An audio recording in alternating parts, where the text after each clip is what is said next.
हरे कृष्णा। तो आप सबका हार्दिक स्वागत है आज के इस कार्यक्रम में, आज के इस फेस्ट में। तो आज का इस सेशन हम जो ले रहे हैं वो क्या है? सिंपल लिविंग हाई थिंकिंग, है ना? High living simple thinking.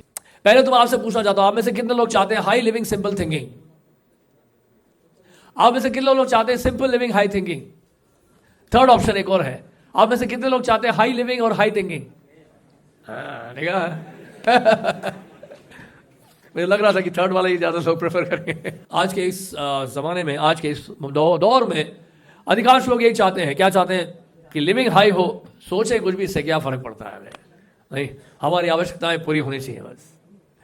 तो कहने का अर्थ यह है, जब तक हम लोग ये नहीं समझ पाएंगे कि वास्तव में लिविंग का मतलब, हाई लिविंग का मतलब क्या होता है या हाई थिंकिंग का मतलब क्या होता है, तब तक इस प्रश्न का उत्तर मिलना बड़ा मुश्किल है। आज देखिए पूरे विश्व में, अमेरिका जाइए, रशिया जाइए, यूरोप जाइए, अफ्रीका जाइए, साउथ ईस्ट एशिया या एशिया में जाइए, पूरे एशिया में कहीं भी जाइए आप, अधिकांश लोग इसी के लिए प्रयास कर रहे हैं, हाई लिविंग के लिए प्रयास कर रहे हैं। बहुत कम लोगों को चिंता है। हमारे श्रील प्रभुपाद जी गए थे, जब इंग्लैंड गए थे तो उनसे ही पूछा था, क्योंकि बेसिकली इस सैफ्रॉन रोब में थे, जैसे कि हम लोग पहनते हैं, तो उस तरह के कपड़े पहने हुए थे। Swami ji, can't you dress properly, can't you dress like a gentleman? कोई ब्रिटिशर ने बोला, तो उन्होंने कहा यस, इन योर कल्चर, उनका कल्चर तो है नहीं कोई, लेकिन in your culture the tailor makes you a gentleman, in your culture tailor makes you a gentleman, but in our culture character makes a gentleman. तो जेंटलमैन का मतलब लोग क्या सोचें कि जो बहुत अच्छा सूट पहना हुआ है, भले वो कुछ भी कर रहा है उल्टा सीधा काम है। तो बेसिकली क्या है, इसलिए इसी तरह से जब प्रभुपाद हमारे फाउंडर अमेरिका गए थे, वहां पे कुछ इंडियन लोग थे जो वहां पीएचडी कर रहे थे कैलिफोर्निया यूनिवर्सिटी से। वो इंडियंस आए थे प्रभुपाद जी से मिलने के लिए, और उन्होंने आके पूछा था, हमारे प्रभुपाद जी से पूछा, उन्होंने कहा स्वामी जी आप इंडिया से आए America, what you want to get from America? क्या लेने आए अमेरिका से? क्योंकि अधिकांश लोग अमेरिका जाते हैं, वहां से कुछ लेना ही चाहते हैं, है कि नहीं? तो वहां जाके प्रभुपाद ने कहा कि I have not come here to beg dollars, I have come here to give you something. मैं यहाँ पे डॉलर की भीख मांगने के लिए नहीं आया हूं आपके पास, मैं आपको कुछ देने के लिए आया हूं। और एक और ने, किसी ने बोला कि स्वामी जी एक बात बताइए, भगवान कृष्ण ने गीता का उपदेश तो कुरुक्षेत्र में दिया था, क्या नरक में भगवान कृष्ण गीता का उपदेश नहीं देते हैं? तो उन्होंने यही आंसर दिया कि this London is hell, we are preaching Bhagavad Gita here. उन्होंने कहा ये लंदन नरक ही तो है, या भगवत गीता के तो प्रचार कर रहे हैं, और क्या कर रहे हैं? और क्या होता है नरक? ये नरक से कम है क्या? उसने 2000 किताबें पढ़ डाली। जानते क्यों? What was the purpose of reading? उसके पढ़ने का क्या उद्देश्य था? उसने जो पढ़ी किताबें, 2000 किताबें, वो जानना चाहता था कि what is the purpose of life, कि जीवन का उद्देश्य क्या है, जीवन का लक्ष्य क्या है, वो जानना चाहता था। 2000 किताबों को पढ़ने के बाद भी उसको ये नहीं पता चला कि जीवन का लक्ष्य क्या है, उद्देश्य क्या है, what is the purpose of life. I can not understand, I could not understand. और उसने जो जाके फिर अपने फादर को फोन किया, डैड एक बात बताऊं, I am not able to understand what is the purpose of life, I went through more than 2000 books, I am sorry, I am unable to know what is the goal of life, my life, and what is the purpose of my life. और इस वजह से अब शायद मैं आप मुझे दोबारा नहीं देख पाएंगे। तो वो लड़का चला गया, घर छोड़ के चला गया, चलता रहा। और वहां एक बहुत बड़ी बिल्डिंग थी, वहां बहुत बड़ी इमारत थी एक, चलते चलते, मॉस्को की बात है। तो उस बिल्डिंग के बाहर लिखा हुआ था, please attend discourse on Bhagavad Gita from 7 to 9 PM, know the purpose of life. और उस व्यक्ति जो है उस बिल्डिंग के अंदर घुसा और उसने भगवत गीता पढ़ डाली, भगवत गीता का लेक्चर सुन लिया और भगवत गीता उसने खरीद ली। भगवत गीता पढ़ने के बाद उसने अपने डैड को फोन किया, उन्होंने कहा डैड मुझे पता चल गया कि what is the purpose of life, I have read Bhagavad Gita. उनको समझ नहीं आया कि क्या बोल रहा है। तो what is the purpose of life, उनके फादर ने पूछा, और उस लड़के ने कहा द पर्पस ऑफ लाइफ हरे कृष्णा कृष्णा कृष्णा हरे हरे, हरे राम राम राम हरे हरे। तो इस तरह से ये अभी की घटना मैं आपको बताता हूं, कुछ दिनों की पहले की घटना, and this has happened in south India, you won't believe, ये असली घटना है। हमें भी सुन के बड़ी हैरानी हुई। कुछ अभी दिनों के पहले की घटना है, ये लास्ट वीक ही हुआ होगा। हमारा बुक टेबल लगा था जिसमें भगवत गीता की बुक्स रखी हुई थी। एक व्यक्ति आया वहां पर और उसने कहा मुझे भगवत गीता चाहिए। तो एक डिवोटी ने उनको भगवत गीता पकड़ाई हाथ में, जैसी भगवत गीता लिया वो रोने लग गया, ही स्टार्टेड क्राइंग, उसके हाथ कांपने लग गए। क्यों आप रो रहे इतना? आज तक तो कोई ऐसा व्यक्ति नहीं आया जिसे भगवत गीता लेकर ही रोना शुरू कर दिया। आप तो रोना शुरू कर दिया, अभी खोल के भी नहीं देखा मैंने बुक। He started crying. उनसे कहा जानते हो आप कि मेरे साथ क्या घटना बीती है? कुछ दिन पहले मैं मर चुका था, आई ऑलरेडी डाइड, और मुझे 3 लोग लेके चले गए थे। मैं ये बॉडी जो छोड़ चुका था, एंड 3 people took away, और वो ले गए मुझे यमराज जी के पास। यमराज जी ने पूछा मेरे से, मेरे बारे में कुछ बताना चाहते हैं आप? उसने कहा हाँ, मेरा लड़का है, वो जुड़ा है इस्कॉन से, भक्त है वो, और इस तरह से अपना डिस्क्रिप्शन देने लगे। तो उन्होंने कहा कि आप गलत व्यक्ति को लेकर आए, उसको ले जाओ वापस। क्यों उसको लेकर आया? लड़का तो भक्त है। तो वापस ले गए, and he was back in the same body. अभी तक क्रिमेट नहीं किया था उनको। और जानते हैं, जब वापस आ रहे थे तो रास्ते में यमदूत जो होते हैं, यमराज जी के जो होते हैं मैसेंजर्स, उनके जो सैनिक कह लो, कुछ भी कह लो, दूत, यमदूत। तो यमदूतों ने, या यमदूत ने कहा, देखो अगर नहीं चाहते, अगर तुम नहीं चाहते हो कि मैं तुम्हारे पास दोबारा आऊं, तो आपके घर के पास वहाँ एक इस्कॉन का सेंटर है, वहाँ जाके भगवत गीता खरीदो, उसको पढ़ो, फिर दोबारा नहीं आऊंगा मैं तुम्हारे पास।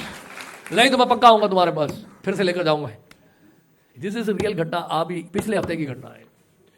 Yes, you won't believe, this is fact. So life is a very very mystical thing, mystery है लाइफ हमारे लिए, और हम लोग नहीं जान पाते कि वास्तव में पर्पस क्या है लाइफ का, और ऐसे हम अपना जीवन बिता देते हैं। मुझे उस दिन किसी ने पूछा मेरे से, तो किसी ने पूछा था कि आप मुझे एक बात बताइए, इस क्रिएशन का, इस सृष्टि का क्या पर्पस है?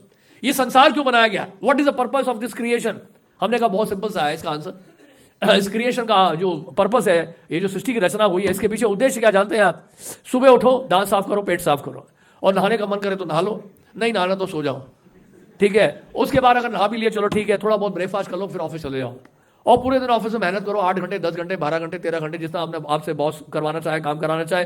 आपको बुखार है, आपको बीमारी है, कुछ भी है, आपको काम करना, टारगेट्स पूरे करने हैं, लगे रहो सुबह से शाम तक। शाम को वापस आ जाओ, थोड़ा सा 2 हाथ आपने चला लो, उंगली चला लो, व्हाट्सएप में चला लो, इंटरनेट में चला लो, ट्विटर में चला लो, फेसबुक में चला लो, इंस्टाग्राम में चला लो, उसके बाद देख के इधर उधर करके काम, थोड़ा गॉसिप कर लो, बातें कर लो, कुछ यूट्यूब के चैनल देख लो, और कुछ जो है अगर परिवार के लोगों से बात करने की इच्छा है तो बात कर लो, थोड़ा बहुत डिनर कर लो, और उसके बाद थक जाओ तो रात को सो जाओ, फिर सुबह उठ जाओ, फिर दांत साफ करो, फिर पेट साफ करो, फिर जाओ ऑफिस। यही शायद भगवान ने जो है सृष्टि की रचना इसके लिए की थी।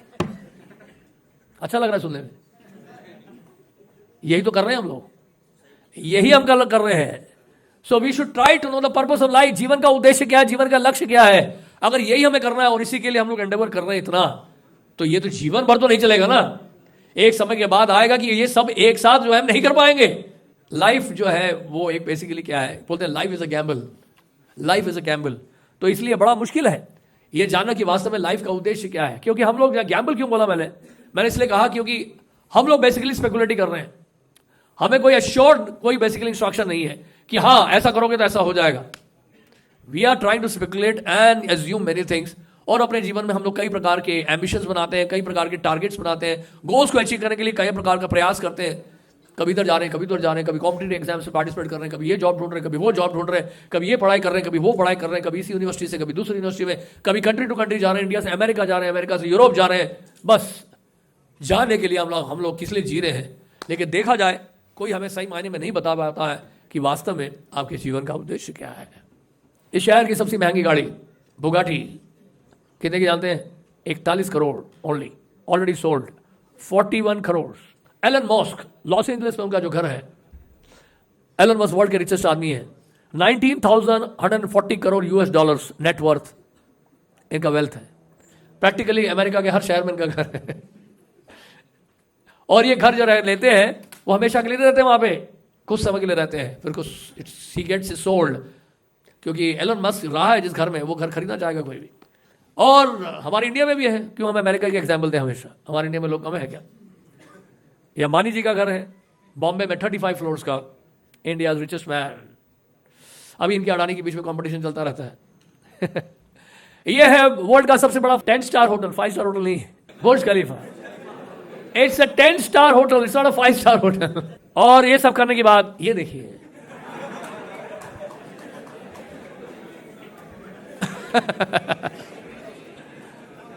अब देखिए यहां पर बड़े ध्यान से देखिए, 100 मिलियन इंडियन कंज्यूम्स ड्रग्स। कितना बड़ा नंबर है देखिए। अल्कोहल 62.5 मिलियन पीपल, चरस 8.75 million people, opiates 2 million people, sedatives 0.6 million people are consuming drugs and alcohol. Very very surprising statistics. अभी देखिए 1.64 lakhs 2021 career related suicides in India. Not good. देख रहे हैं आप? So high living but very very simple thinking. Very very simple thinking. Fourth largest world beef exporter India. पहला है Brazil, second United state, third है Australia, fourth है India. क्या बड़ी बात है, हम लोग फोर्थ पोजीशन में है, कितनी खुशी की बात है। गौ माता यानी कि जिसको गाय को जो माता बताया गया हमारे शास्त्रों में, उसको काट काट के हम कहाँ भेज रहे हैं, विदेश भेज रहे हैं। Fourth largest exporter India, it is very very surprising.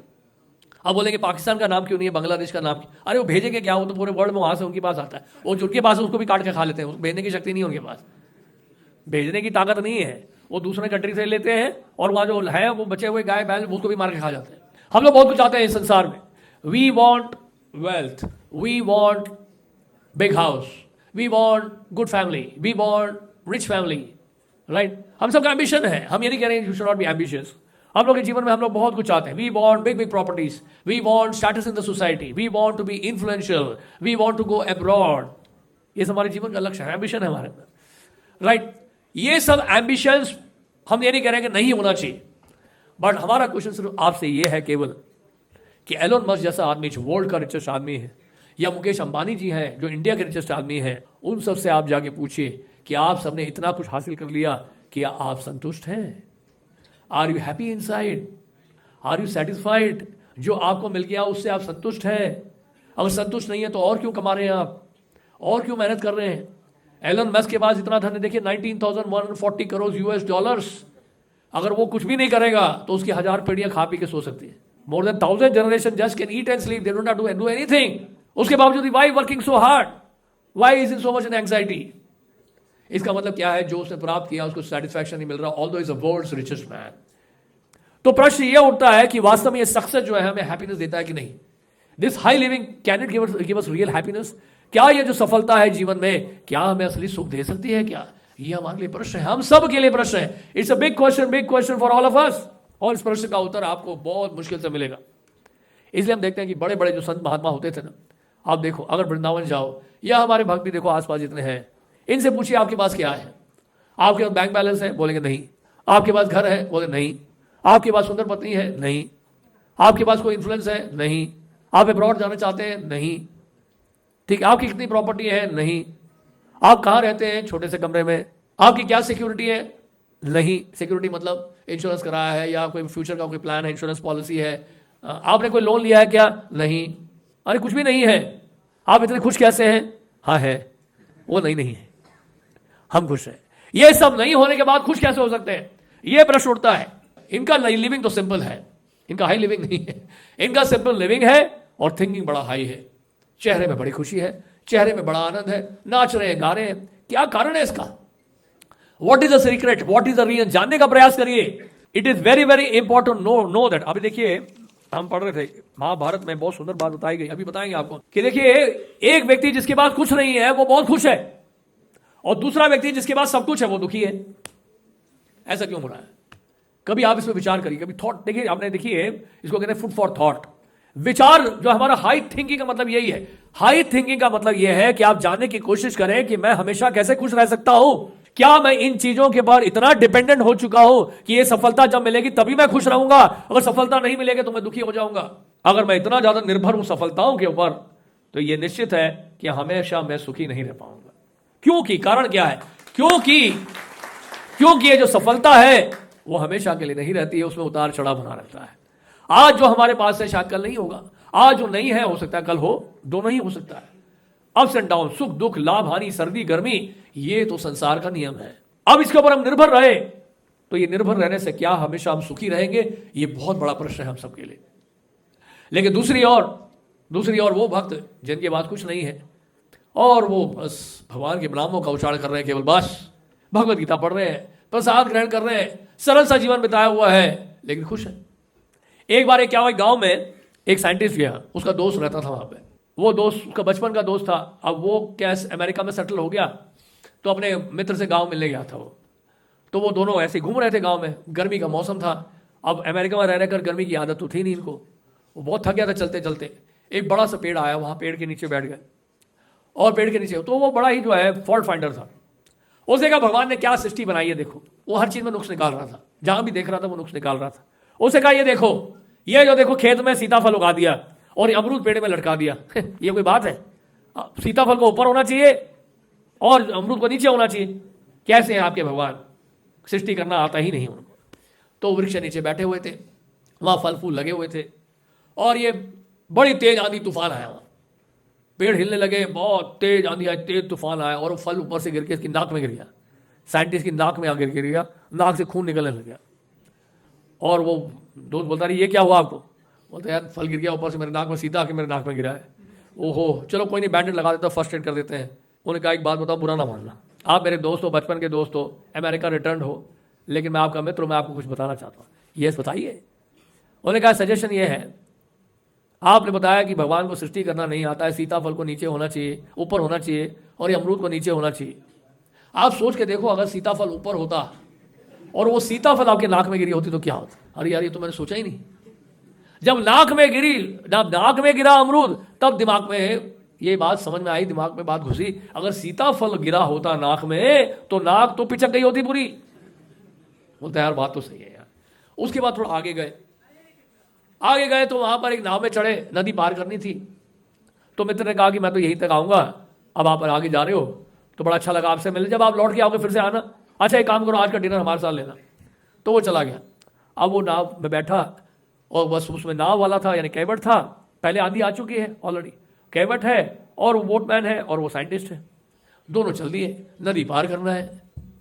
तो साइंटिस्ट ने पूछा एक बात बताओ कैवट, एक बात बताओ, तुमने आज तक बायोलॉजी पढ़ी है? उन्होंने कहा बायोलॉजी तो नहीं पढ़ी। तुम्हारा तो 10% जीवन बेकार हो गया, तुमने बायोलॉजी नहीं पढ़ी अभी तक।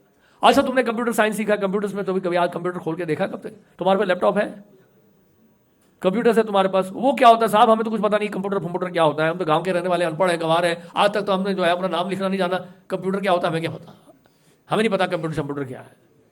वो तो अरे बाप रे, आपको कंप्यूटर नहीं पता क्या है, आपको तो 50% जीवन बेकार हो गया।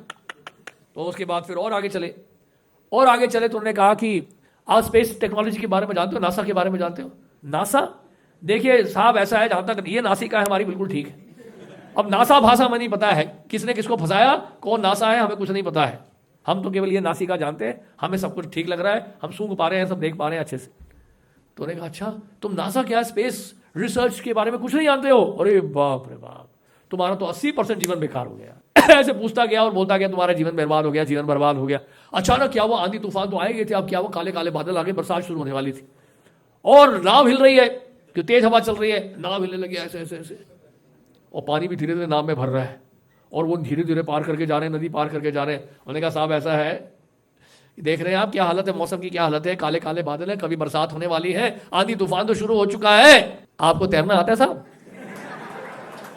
उन्होंने कहा मेरे को तैरना वैरना नहीं आता भैया, मैं तो पानी में आज तक उतरा नहीं हूँ, बाकी और भी कुछ पूछ लो मुझसे बता दूंगा, लेकिन तैरना नहीं आता, पानी से बड़ा डर लगता है। तो साहब मैं चला, आप देख लो, आपका तो पूरा जीवन बेकार हो गया। तो वो जो है नदी पार करके चला गया तालाब, वो बेचारा डूब गया, नाव पलट गई। तो इसका मतलब क्या है, इसके पीछे मोरल क्या है? आपने जीवन में बहुत कुछ सीख लिया, लेकिन ये नहीं सीखा जो repeated cycle of birth and death है, कि बार बार हमारा जन्म होना, बार बार जो मृत्यु हो रही है, बीमारियां जो लग रही हैं हमें, इतना संसार में कष्ट आ रहा है, इसका परमानेंट सोल्यूशन क्या है, ये जानने का हमने प्रयास किया नहीं। तो कहने का मतलब यह है कि असली विद्वान व्यक्ति तो जो है, जिसने ये नहीं जाना है, उसका तो 100% जीवन बेकार है, क्योंकि अल्टीमेटली क्या होगा, सब कुछ जीरो हो जाएगा। आप समझ रहे, मल्टीपल जीरो। सिंपल सी बात बता रहा हूं आपको, दुर्योधन गए द्वारका, अर्जुन भी गए द्वारका, वहां पे भगवान श्री कृष्ण जो है अपने शयन कक्ष में लेटे हुए आराम से, वो समझ गए थे कि दुर्योधन पहले आए हैं, और वो बिल्कुल सराहने के पास आगे खड़े हो गए, और अर्जुन जो है चरणों के पास आगे खड़े थे, बाद में आए थे वो। और उसके बाद जब अर्जुन आ गए तब भगवान ने आंखें खोली, अरे अर्जुन तुम कब आए? उन्होंने कहा कि कृष्ण मैं तो अभी आया हूं, लेकिन हमारे भ्राता दुर्योधन तो पहले आ गए आपके पास से खड़े, देखिए सिराने के पास खड़े। अच्छा अच्छा अच्छा, आप भी आ गए। तो उन्होंने कहा ऐसा है, देखिए मैं समझ गया आप लोग क्यों आए हो, लेकिन मैं आपको बता देना चाहता हूं कि इस युद्ध भूमि में मैंने युद्ध में भाग नहीं लूंगा। आप चुनाव करने आए हो ना, मेरा चुनाव करने आए हो, तो मैं आपको बता दूं कि मैं युद्ध नहीं करूंगा इस युद्ध में, कुरुक्षेत्र के युद्ध में। तो उन्होंने कहा अच्छा, हाँ एक तरफ या तो मैं फिर, एक तरफ जो है मेरी नारायणी सेना है, और दूसरी ओर स्वयं मैं सारथी बन सकता हूं मैं, लेकिन युद्ध में भाग नहीं लूंगा मैं। सारथी मतलब चैरिटियर बन सकता हूं मैं, घोड़ा चला लूंगा, रथ चला लूंगा, लेकिन युद्ध नहीं करूंगा। दूसरी ओर नारायणी सेना है जिसमें 10 लाख योद्धा है। कितने योद्धा है? 10 लाख योद्धा है। तो अब चुनाव आपका है, और चूंकि अर्जुन को मैंने पहले देखा तो मैं अर्जुन से कहूंगा कि वो जो पूछना चाहे पूछ सकते हैं, वो जो मांगना चाहे। तो अर्जुन ने कहा कि मैं तो आपको चाहता हूं कृष्ण, बस मुझे आपकी नारायणी सेना नहीं चाहिए। दुर्योधन ने मन ही मन सोचा, बेवकूफ है अर्जुन, कृष्ण को अपना लिया है, वो तो शस्त्र भी नहीं उठाएगा। तो दुर्योधन मन ही मन हंस रहा था। तो कृष्ण अर्जुन दुर्योधन की तरफ देखा, आपके लिए कोई दिक्कत तो नहीं है ना, अर्जुन ने मुझे चुना है। बोलते कोई बात नहीं, हे यादव, हे कृष्ण, आप जैसा चाहे, बिल्कुल सही चुनाव किया है, मैं खुश हूं नारायणी सेना से। तो उसने सोचा कि अर्जुन बेवकूफ बन गया है। लेकिन याद रखिए, जहां शक्तिमान है वही शक्ति होती है। इसलिए भगवत गीता का अंतिम जो श्लोक है उसमें यह लिखा है, जहां योगेश्वर कृष्ण है और धनुर्धर अर्जुन है, वहां विजय है, वहां नीति है, वहां ऐश्वर्य है, वहां अलौकिक शक्ति है। ये चार चीजें मौजूद है वहां पर। जिसके साथ शक्तिमान हो, शक्ति तो वैसे ही आ जाएगी, है कि नहीं? लेकिन आप शक्ति को उठा के ले जाओगे रावण की तरह तो पूरी लंका जल जाएगी आपकी। आप समझ रहे हैं बात को?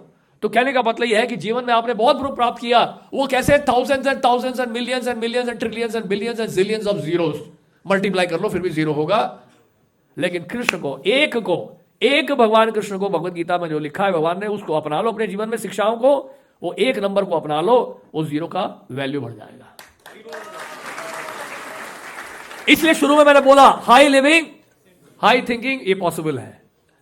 High living high thinking possible है। आप बंगला खरीदो, गाड़ी खरीदो, अच्छे जॉब में लग जाओ, अमेरिका चले जाओ, वर्ल्ड के रिचेस्ट आदमी बन जाओ, ये तो बहुत अच्छी बात है। हम बोल सकते हैं कि वर्ल्ड का रिचेस्ट आदमी जो है कृष्ण भक्त है। और जब वो बोलेगा भगवत गीता के बारे में तो पूरी दुनिया सुनेगी। आप समझ रहे हैं? तो ये भगवत गीता का साम्राज्य होगा पूरे विश्व भर में, पूरे पृथ्वी में भारतीय संस्कृति का अनुगमन करेंगे लोग, अनुसरण करेंगे। तो हम तो चाहते हैं कि लोग जो है समृद्ध हो और हाई लिविंग अपनाए, लेकिन थिंकिंग लो नहीं होना चाहिए, थिंकिंग भी हाई होना चाहिए, नहीं तो गड़बड़ है। नहीं तो ये होगा कि सुसाइड कर रहे हैं, ड्रग्स पी रहे हैं और ये कर रहे हैं, वो कर रहे हैं। क्या है जीवन है बताइए? ड्रग रेट के लिए तो भौतिक संसार में भी कई जगह नहीं है, मिलिट्री में तो कोई घुसाता नहीं उसको, वो तो पूरा ही बेकार जीवन है फिर तो। मेंटली भी और कौन, यू आर फिनिश्ड। तो कहने का मतलब है अपने थिंकिंग को तो हाई, लिविंग को हाई जरूर बनाइए, लेकिन अपने थिंकिंग को भी हाई बनाइए, तब आपका जो लाइफ है जो है कंप्लीट होगा। आप पावरफुल व्यक्ति बन जाओगे, संसार के पावरफुल व्यक्ति बन जाओगे, क्योंकि ठाकुर जी आपके साथ में, जिस तरह से अर्जुन के साथ भगवान कृष्ण बैठे हैं।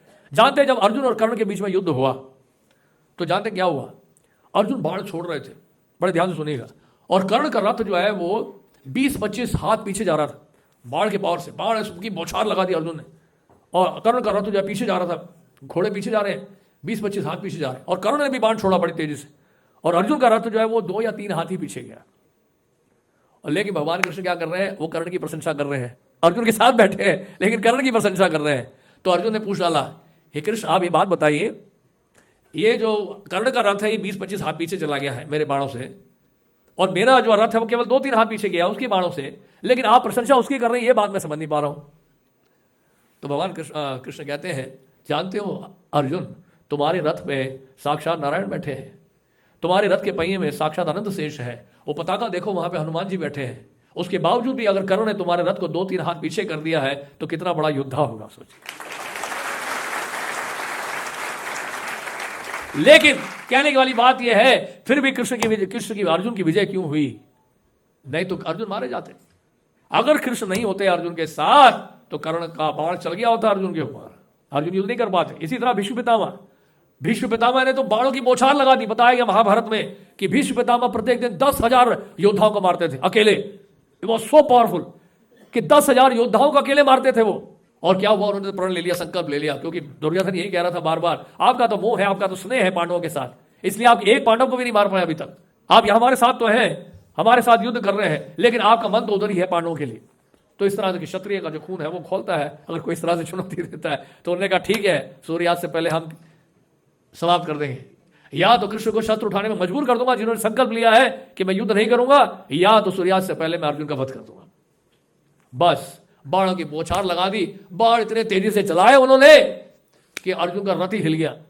एक बार तो ऐसा हुआ कि सीधा गर्दन उड़ रहा था उनका, और भगवान ने क्या किया, रथ को जो है वो जमीन में धसा दिया, रथ के पहिए को जमीन पर कर दिया, जमीन के नीचे धसा दिया, और बाण जो है ऊपर से निकल गया। अर्जुन को नहीं पता चला। उन्होंने अपने पांव से क्या किया, नीचे कर दिया रथ को, और जमीन पर धस गया, ऊपर से निकल गया बाण। अब क्या हुआ, इसके बाद जो है बहुत ज्यादा वो बाण छोड़ने लगे एक साथ, और अर्जुन जो अपने गांडीव को यानी कि अपने बाण को उठा भी नहीं पा रहा था, इतना फास्ट चल रहा था वहां से। अब उन्होंने कहा भैया मैं तो गया, अब भगवान को बड़ा क्रोध आया, भैया तो ये तो अर्जुन ही खत्म हो जाएगा अब तो। अब उन्होंने रथ का पहिया उठा लिया भीष्म पितामह को मारने के लिए। हालांकि अर्जुन ने रोक दिया, भगवान को रोक दिया, उन्होंने कहा कि आप ऐसा मत करिए, आपने तो संकल्प लिया है कि आप युद्ध नहीं करेंगे। तो कहने का अर्थ यह है कि किस तरह से कृष्ण रक्षा की भगवान ने पांडवों की, अर्जुन की कुरुक्षेत्र युद्ध में, वो देखने वाली बात है।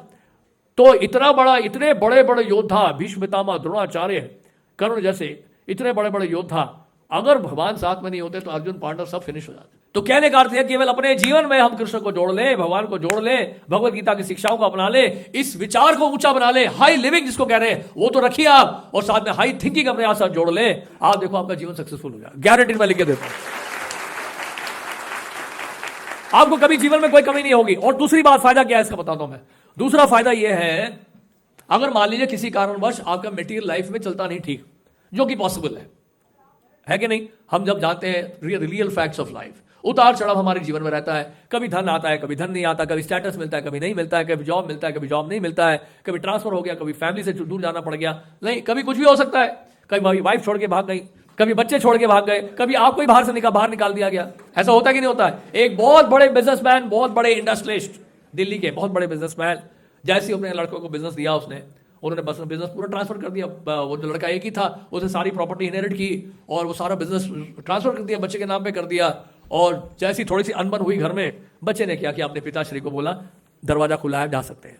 ये सच्ची घटना है, इंडिया टुडे में आपको बताता हूं एक घटना है। जब हम बोल रहे हैं ना सिंपल थिंकिंग की बात कर रहे हैं, लो थिंकिंग की बात करते हैं, लो थिंकिंग क्या होता है मैं बताता हूं आपको। बॉम्बे में इंडिया टुडे में एक आया था, रियल घटना है। वहां पे एक व्यक्ति, एक फैमिली थी, और उसमें एक व्यक्ति था बहुत बड़ा बिजनेसमैन। अब वो रिटायर कर गया, हालांकि उनके पास अपना पर्सनली भी बहुत धन था, लेकिन काफी कुछ उन्होंने बच्चों के नाम पे कर दिया था। अब बोले कहा बेटा मैं बहुत थका हुआ हूं, अब मैं तो रिटायर हो गया, थोड़ा सा मैं चेंज चाहता हूं, so I want to go on pilgrimage. वो निकल पड़े, और उनका 1 महीने बाद ही आऊंगा मैं, आऊंगा साहब। और उनका जो फ्लैट था वो ग्राउंड फ्लोर में था, और उनके बच्चे जो है, यानी कि बेटा जो उनका फर्स्ट फ्लोर में रहता था, तो काफी बड़ा मकान था उनका, और वो चले गए। 1 महीने के जब वापस आए तो ग्राउंड फ्लोर में जो ताला लगाया था वो ताला चेंज हो गया और कोई ताला लगा हुआ था। उन्होंने कहा ये की बात है, ताला क्यों चेंज हुआ है, तो इसकी चाबी कहाँ है, बेटे से पूछा। उन्होंने कहा कि ऐसा है कि ये जो ग्राउंड फ्लोर है, हमने सोचा कि फाइनेंशियल सिचुएशन हमारा ठीक नहीं है और आप भी रिटायर कर चुके हैं, तो हमने ग्राउंड फ्लोर जो है किराए पे दे दिया है। तो उन्होंने कहा कि फिर मैं कहाँ रहूँगा। उन्होंने घर के पीछे दिखाया, वो जो स्टोर रूम था घर के पीछे, गैराज, यानी गैराज जिसको कहते हैं, गाड़ी जहाँ पे पार्क होती है, उसके बाद एक स्टोर रूम था। उन्होंने कहा आपके लिए ये जगह है। अपने फादर को वहाँ उन्होंने ठहराया। उन्होंने कहा बेटा वाह, तुम्हारे लिए जीवन भर इतना कुछ किया मैंने, आज तुम मुझे स्टोर रूम में देने के लिए जगह दे दो, ठीक है। उन्होंने कहा मेरे पास अपने पैसे की कोई कमी नहीं है, मैं जा रहा हूँ, तुम आराम से रहो सुख शांति से। तो ये हालत होती है। तो कहने का मतलब ये, कोई भरोसा नहीं कब क्या होने वाला है हमारे साथ। तो संतुष्ट सुखी वही रहेगा जिसने भगवत गीता को, भगवान कृष्ण की शिक्षाओं को अपने जीवन में जोड़ लिया हो, क्योंकि हमें पता नहीं कब क्या होने वाला है। आप समझ में, अभी देखिए 2 साल हम सबने एक्सपीरियंस किया, लाइव एक्सपीरियंस हुआ सबको, किस तरह के दौर से हमें गुजरना पड़ा। हम लोग कोई भी घर से बाहर नहीं निकल पाए, सबके मुंह बंद थे, सबके मुंह बंद थे। हम लोग ऑनलाइन में बैठे हुए थे, घर में हम लोग अपना एक दूसरे का चेहरा देखते हुए, दीवारें देखते हुए हमने 2 साल बिताए। इट्स अ फैक्ट और नॉट, आप मानते हैं नहीं मानते हैं। लेकिन एक बात बताऊं, भक्त उस समय भी संतुष्ट रहे हैं जिन्होंने भगवान के पवित्र नामों का उच्चारण किया है, भगवत गीता रेगुलरली पढ़ते रहे, भक्तों का संग करते रहे, they were still happy even those days. ऐसे समय में भी भक्त संतुष्ट रहे, क्योंकि भक्तों को यह रियलाइजेशन हुआ कि जितना दंड हमें मिलना था वो तो कम हो गया। ये भगवान की कृपा है कि अगर जितना पनिशमेंट हम लोग को मिलना था, जो हम लोग की करतूतें हैं, उसके लिए तो हमें और सजा मिलनी थी। ये तो हमें बहुत सस्ते में छूट गए, हम लोग बहुत सस्ते में छूट गए। ये ठाकुर जी की कृपा है। और भक्त के जीवन में बहुत कुछ आता है, तब भी वो भगवान को धन्यवाद देता है, बोलता मैं तो अयोग्य हूं, इसके लायक नहीं हूं, भगवान ने तो छप्पड़ फाड़ के दे दिया मुझे, ये भी उनकी कृपा है। तो कहने का मतलब है, दोनों ही सिचुएशन में एक भक्त जो होता है वो इक्विपॉइज्ड होता है, वो समभाव रखता है, इसलिए वो खुश रहता है। तो इस तरह की संतुष्टि, इस तरह का जो इनर सेटिस्फैक्शन है, ये बहुत इंपॉर्टेंट है हमारे लिए मनुष्य जीवन में, जिसको अभी ह्यूमन लाइफ मिला है। इसलिए महाभारत में एक बहुत सुंदर श्लोक आता है, वो बोल के मैं रुकूंगा फिर। आहार निद्रा भय मैथुनम च सामान्यम एतत् पशुभि नरानाम धर्मो ही तेषाम अधिक विशेषः धर्मेण हीना पशु भी समान। क्या लिखा है इसमें? महाभारत शांति पर्व में लिखा है, both animals and humans share the activities of eating, sleeping, defending, mating, but the special property of humans is that they are able to engage in spiritual life. Therefore, without spiritual life, humans are on the level of animals. आप समझ रहे हैं? ये महाभारत का श्लोक है, शांति पर्व में दिया, हितोपदेश में भी आता है। तो कहने का मतलब है खाना सोना बचाव करना, संतान की उत्पत्ति करना, ये तो पशु भी कर रहे हैं। आप कहोगे सुअर तो मल खाता है, हम तो पिज्जा खाते हैं। भैया आप क्या एक लेवल में क्या सोच सकते हैं? लेकिन ultimately it's all stool. Pizza खाओ, बर्गर खाओ, वो भी स्टूल है, और जो स्टूल खा रहा है वो भी स्टूल है। तो नेट रिजल्ट तो वही हुआ ना, कंक्लूजन तो वही हुआ। नहीं समझे आप पिज्जा खा लो, बर्फी खा लो, कुल्फी खा लो, ये खा लो, वो खा लो, अल्टीमेटली स्टूल। और वो जो सुअर है डायरेक्ट स्टूल खा रहा है, तो क्या डिफरेंस बताइए? उसको देख के आप हंस रहे हो, हमें भी देख के लोग हंस रहे हैं। जो बुद्धिमान लोग हैं वो हमें देखकर हंस रहे हैं, जिस तरह से हम सुअर को देखकर हंस रहे हैं। लेकिन सुअर का जीवन जो है बड़ा सिंपल है, सिंपल लिविंग है वो सुअर। हालांकि वो सिंपल थिंकिंग भी है, लिविंग भी सिंपल है, थिंकिंग भी सिंपल है, लेकिन फिर भी वो खुश है क्योंकि अज्ञानता का सुख है। वो सुख कैसा है? लेकिन अज्ञानता का सुख है, उसको ये नहीं पता कि वास्तव में सुख होता क्या है। लेकिन आप being higher consciousness, as a मनुष्य, as a human being, being responsible, being more responsible, आप जान सकते हैं कि वास्तव में सूर का सुख जो है असली सुख नहीं है। असली सुख और कहीं है। असली सुख केवल शरीर को सुखी रखने का नहीं है। असली सुख केवल पिंजरे को पेंट करने का नहीं है। असली सुख जो है मछली को एयर कंडीशन या हीरे जवाहरात देने का नहीं है। असली सुख तो यह है कि उस मछली को पानी में डालो। असली सुख तो वो है जब तोते को कुछ खिलाओ, तब तो उसको सुख मिलेगा ना। इसी तरह से जो आत्मा है शरीर में, उसको जब आध्यात्म का भोजन नहीं मिलेगा, भगवत गीता का भोजन नहीं मिलेगा, ये भगवत प्रसाद का भोजन नहीं मिलेगा, हरिनाम का प्रसाद नहीं मिलेगा, तो वो हमेशा संतुष्ट नहीं रह पाएगा। इसलिए आप सबसे हमारा रिक्वेस्ट है, आप सब पढ़े लिखे लोग हैं, क्वालिफाइड हैं, अच्छी फैमिली से हैं, और कई आप में से कई लोगों ने बताया कि पहली बार आ रहे हैं। मेरी आपसे विनम्र प्रार्थना है, आप सबके हम लोग शुभचिंतक हैं, we are all well wishers, हम आप सबके शुभचिंतक हैं। प्लीज आप सबसे रिक्वेस्ट है, आप अपना लाइफ खराब मत करो। अगर गलत रास्ते में चले गए, आप गलत संगति में फंस गए, आपका जीवन खराब हो जाएगा। याद रखिएगा, human life is very very precious और वेरी वेरी शॉर्ट। बहुत छोटा सा जीवन है हमारा, बहुत लंबा जीवन नहीं है। हमें नहीं पता कब कब कौन शरीर छोड़ने वाला है। देखिए, आप कोरोना काल में पता चल गया आपको, हमें पता भी नहीं कौन कौन मरने वाला है। हमारे आसपास के रिश्ते नाते संबंधी, रिश्तेदार, मित्र कब गए पता ही नहीं चला हमें। It was very shocking for all of us, is it not? नहीं तो अब आपके पास आप भगवान की कृपा है, लेकिन फिर भी हम सब बच गए। ये तो वॉर से कम नहीं था ना, it was a biological war.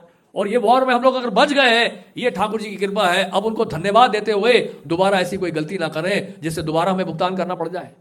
सरकार ने जेल क्यों बनाया हुआ है? क्योंकि पता है कि ऐसे लोग होंगे जो विरुद्ध कार्य करेंगे, नियम तोड़ेंगे, लॉ को ब्रेक करेंगे। उस कैटेगरी में हमें नहीं आना है।